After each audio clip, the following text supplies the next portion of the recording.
Ok, on repart sur le texte, parce qu'on n'a pas encore vraiment modifié notre texte, si ce n'est régler la justification et demander qu'il soit justifié. Donc forcément, d'abord demander qu'il soit justifié, puis régler la justification pour que le gris typographique soit meilleur. Voilà, un exemple de Peter Gabor, qui est quand même connu dans le milieu de la typo, et qui vous a fait un blog où il vous montre sans réglage du gris typographique, donc sans donner la possibilité à InDesign de faire varier l'espace interlettres à gauche et avec réglage à droite. Donc la différence est quand même flagrante. C'est quand même mieux quand on a réglé le gris typo, et c'est ce qu'on avait fait.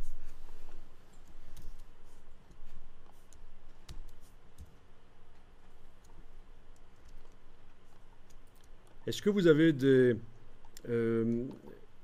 tirets qui terminent une ligne et des virgules? Je suppose que oui, hein. Vous avez ça, hein, dans vos colonnes.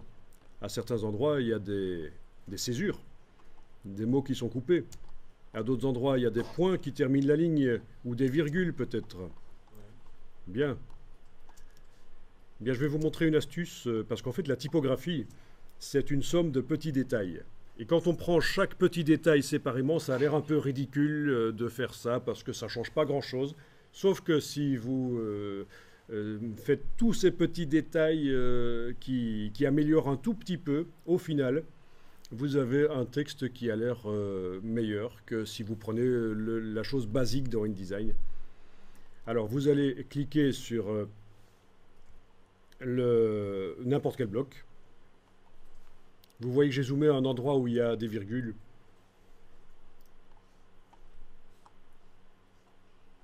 Il y a aussi une césure là. Césure, virgule, point. Bon, peu importe, si vous avez un des trois, c'est bon. Et on va faire en sorte que quand un signe de ponctuation comme ça termine une ligne, eh bien, il sorte un peu du bloc.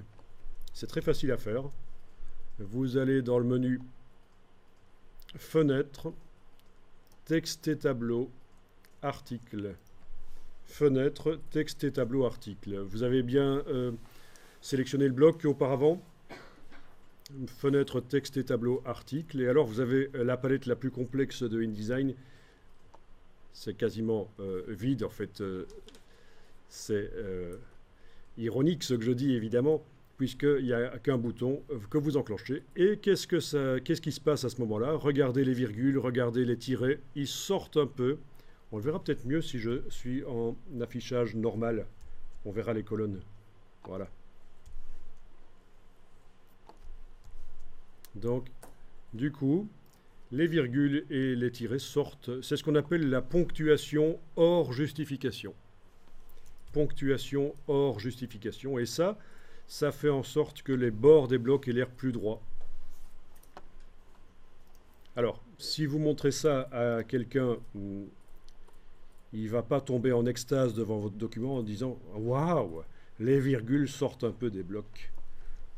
Par contre, vous montrez ça à quelqu'un qui s'y connaît en typographie et il va le remarquer tout de suite. Et ça peut être un plus.